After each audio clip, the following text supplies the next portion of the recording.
All right, today I'm going to go into how to add icons to a page using the icon browser. Now, the icon browser you'll have to get. It's not, so far as I can tell, it should be, but it's not part of the basic install. And in order to do that, become root and say apt get or apt install GTK-3-examples. I've already got it, so I won't do anything here. It'll say I've got the most recent one. All right, and that would bring it in. That's icon browser, and I'll get out of root there.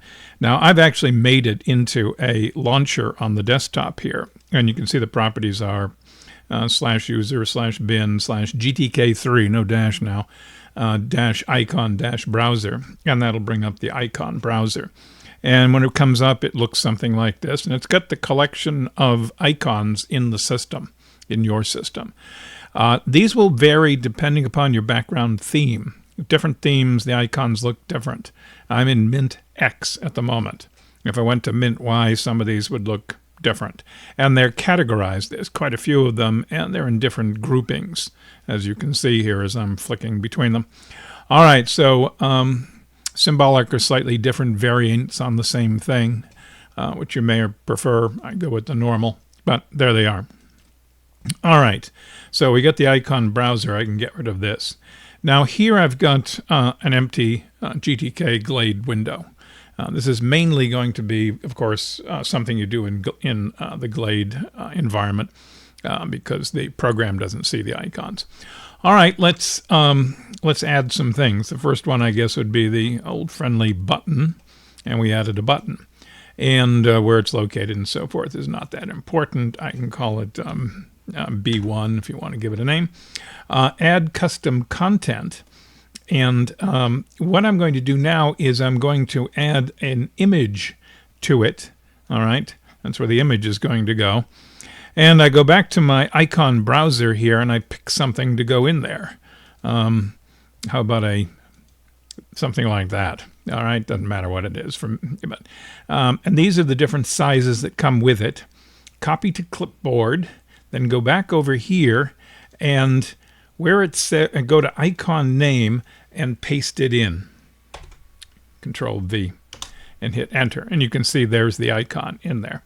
Now you have different sizes that you can go with. We can go with large toolbar. We can go with small toolbar. We can go with button size. These are the size it came with. A dialog. Being mindful that the button here is actually pretty big. I have the default size here, which was well, I guess that's the width request of the image. The actual width request and so forth for the button is back here. And if I go to no image request and so forth, oops, cut the height and so forth. That's what the button would look like on the screen, more or less. You do have some control. I'll go back into the inner one here, which is actually the actual image of the icon. There is spacing around it, and this can be controlled by CSS insertions. I'll get to that on a later video. See, I don't have any margins or anything here. Where are we going to go back here? Pixel size can have effects. There are certain pixel sizes and so forth that will change the size of the buttons and so forth. I have not played around with it very much, but I don't know why one would want a button that big. And let's see, -1 is the default size. So there we see, I guess that's the default size. Yeah, all right. So there you are. There is an icon inside of a standard button, and when you click the button, when you click the icon, it's the same as clicking the button because the button is the parent. And the signals, of course, have to be attached to the parent. You don't attach the signals to the image. You attach it to the parent. And it, of course, would be on button clicked, on B1 clicked, don't remember to hit enter, and there you go, you get the signals ready to go.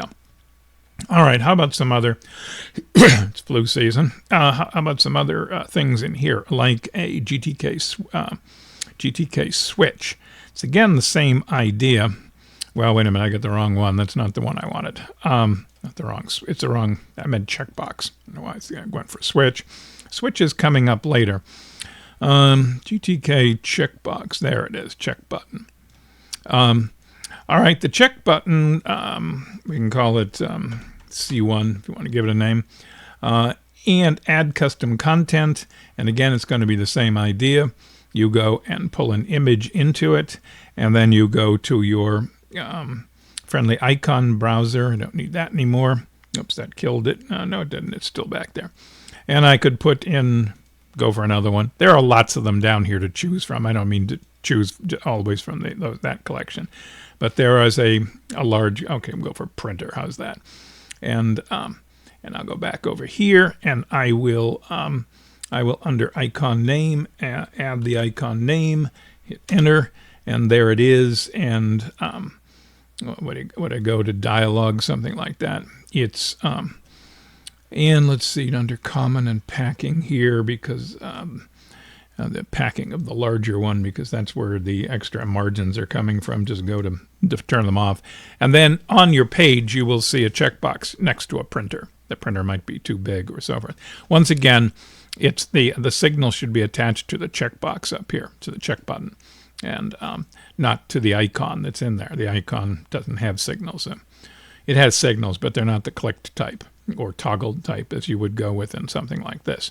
So you can do this pretty much with all of them. The icon browser is generally easier to use, I find, and it's got more than it has more than in the default list. So there's quite a few of them. All right, now let's add something more complicated. Let's add a stack and switcher in here. So the container is stack down here. Drag it up. Give it a name. We'll call it SDK1, and I'll make it a little bit bigger than the default size, which is 100 by 80, which is kind of ridiculous. But anyway, well, it's not ridiculous for a button or something. But anyway, generally speaking, it's good to make these even numbers. There are some code that, especially when you're doing with FFmpeg and trying to stream and so forth, they hate odd numbers. So I just, whenever I see an odd number that doesn't need to be there, I always go even. They can come back to haunt you with error messages. Nobody's going to tell you why they're there. All right, so we go back to this, and now I need to add pages to it.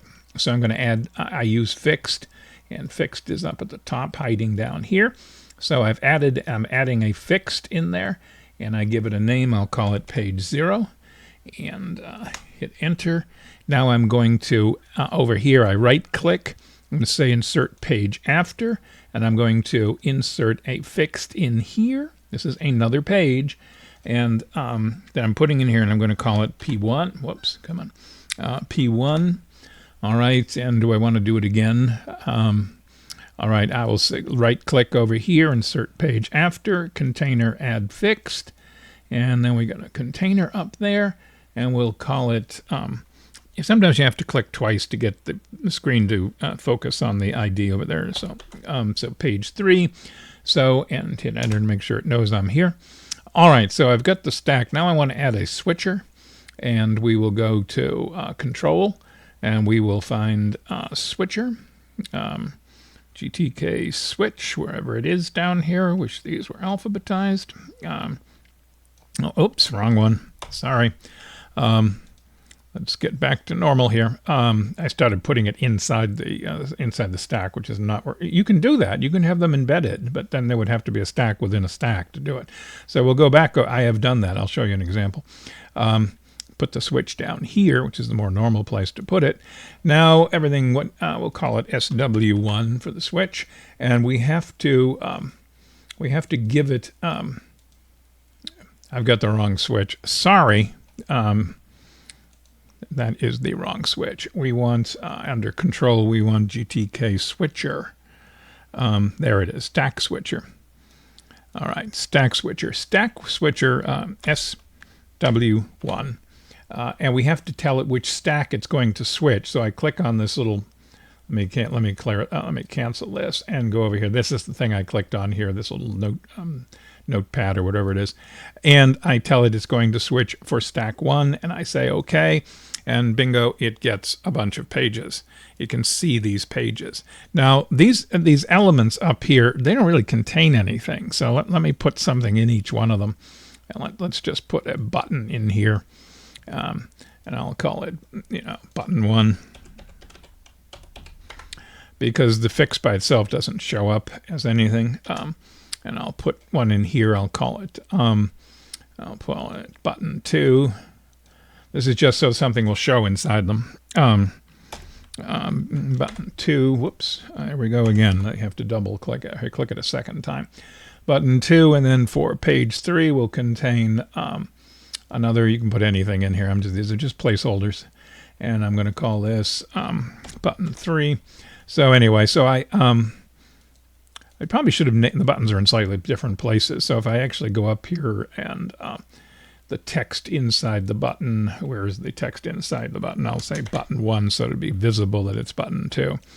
So you have to double click on the switcher to get the thing back up, and then up here in button, I'll say button 2, and then I'll go to page 3. Come on, there it is.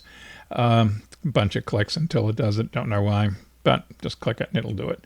And I go to the button and I'll call it button 3, so it's visibly different. Okay, so when you click through the switcher, those are actually different pages coming up. And with the switcher, you can, it's an attribute of the stack. How would the transition type, let's say, slide to the right? So when I switch these things, they should come in like that. Okay, and they're sliding in. So that's a standard switcher. All right. The question is, I don't want to have pages. I don't want to have words. Okay, I want to have icons. So I go to the page up here, and I go to packing. And this is where the page gets its name. You see the name is page 1, its title is page 1, and it has no icon name. So we're going to give it an icon name. So I go back to my icon browser, and I'll go down here, and let's just say, let's use the printer again. Now say copy to clipboard, bring this here, and paste it in. And now, whoops, I'm on the second page. It doesn't matter really, but you can see there is the icon, and the switcher. We want to. Let's see. All right, let's go over here. We got to get some control over the height here. It's too big, so I'm going to eliminate the height and width requests. And when we go to the icon size, this is in the switcher. I was adding the icons to the pages. So the icon was added to P0 up here under packing. Well, excuse me, is this one over here? No, you see I dropped back to the switcher when I did that. It's this guy here, and you see document print. Okay, I got it into the second page by accident. Should have been the first page. Let's play with the first page. Let's give it something else. Let me get rid of that, and for some reason it disappears by doing that. And I don't know. Let's call that. It doesn't matter what I use. And I will add that icon name there, and you can see it went in. And now I will go to page 3 here, and I'll get my icon browser up, and we're going to play that game again. And we go down here. Let's use a star. Copy them. Obviously, these are not well chosen, and put that in there. So now I've got icons where there were words. So you can change the content of the stack switcher to icons, which is arguably nicer. All right, the stack switcher itself, that's where the height and width of everything is going to be, and I've got them turned off. What else was I going to do here? Let's see. Okay, so we've got the various icons added to the stack switcher, and if you click, you can see the icons are moving around. Oh, there was the other question of size of the icon, and that is the size of the icon is here. It's in the switcher, and you can play with the size of the icons. These are, I don't understand how the numbers go. 0, and there's 1, and then there's 2, and then there's 3, which gets smaller, and then there's 4, 5. Was there a 4 in there? Okay, and there's a 6, and then there's a 7. Not sure how they determine that, but nonetheless, you can see there are the icons, and the switcher itself can be moved. It's kind of far down, You don't want it to, well, you could have it, but it gets messy if it overlaps the pages that are being switched. Okay. Now, the mechanism for, actually, there's no way of getting a signal when you do a switch unless you actually inquire as to which page is visible. I have not been able to find a way for it to signal you that there's a page being made visible. It's supposed to be able to do it, but I've not been able to get it to run. I'll get this off the screen because I have something else I want to bring up. So you can add icons to most buttons and most widgets. Not all, but the button up here, for example, I could have added an icon to that. How about user busy? Okay, copy to clipboard. And now go back over here. We go to general. We go to, again, we're going to add custom content. And I'll go to display. I'm going to drag an image over here. And in the image, I'm going to say icon name. And there's the icon. Now, again, I want to say that these icons will look different depending upon what your theme is. Let's see. Large toolbar. Well, it didn't do much of anything. Small toolbar. Not seeing a lot of difference here. Because I've played with that. All right, where's the pixel size? Pixel size should be, I guess, -1. Yeah, there we go. -1, then it will respond to these guys. But all right, so there's a button there, and you could play with the actual with the button itself. Is that the button I'm on? Yeah, and I could play with the size elements down here. And okay, so now it's a button that looks like it's entirely the icon on your screen. And in my code, which I'm hacking away at, this is an example of it. In this case here's my switcher, and you can see when I click through, it's a player for people who want to broadcast, internet broadcasting and that sort of thing. Now, as it turns out, there's a switcher within a switcher. This switcher here obviously controls the area up at the top. If I go to here and turn on the slideshow, no idea what will come on, but where's slideshow? And this is the slideshow pattern here. Now, if I click this over here, the entire thing changes. Okay, so there was a switcher within a switcher. There's the switcher that showed you the previous page, and then there's the switcher which shows you only the slideshow. Okay, so switchers within switchers are doable. They're messy. Your actual GTK Glade is going to look like a dump heap because there's going to be things on top of things. I had to actually go in and edit the XML file. It was easier to in some cases to edit the XML very carefully, make a backup, than it was to try to drag and drop stuff on the Glade because there were so many things on top of it. But anyway, so you can have switchers within switchers, and the switchers, see, I've used all of icons along here for all of these different things. All right, there you go. So putting icons into buttons of various kinds makes the thing look better.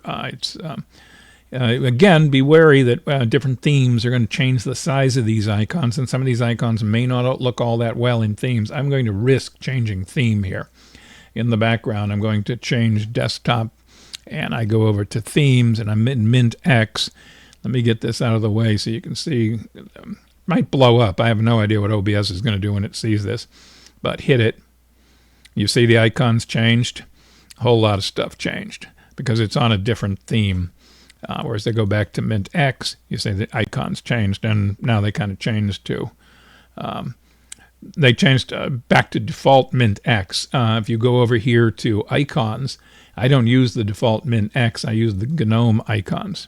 So there's a lot of theming that takes place, and you got to be careful of that when you're laying out a page. You've got to kind of figure out what people are going to be using, and make sure that if they change the theme or they're using a different theme, that stuff isn't going to overlap on other stuff, because it can. This is unfortunate that we've gotten into the situation with GNOME that the themes can change the size of things so dramatically. But this is one of the reasons why when you often see, as you can see this box right here, that GNOME menus and so forth tend to look chunky. You know, there's no reason why the help has to have this much area around it and so forth. A lot of these are spaced out because of that very problem. And developers sometimes do that. They overly space things. Whereas if you noticed on this player application here, I've put things right up next to one another. But I've also tested it. If I still get this up here, yeah. So I've also tested it. It's probably going to blow things up. So I'm in Mint X, I go to Mint Y. Again, I don't like Mint Y. You can see the buttons change size and things moved around, but they didn't collide with one another. They got kind of close over here. But so if I go back to Mint X, you'll see the buttons get smaller and tighter and so forth. So we'll talk about how to change the shape of buttons. Instead of having that lozenge here on a slider, I have found the CSS in order to turn it into another shape. I like the little dot better.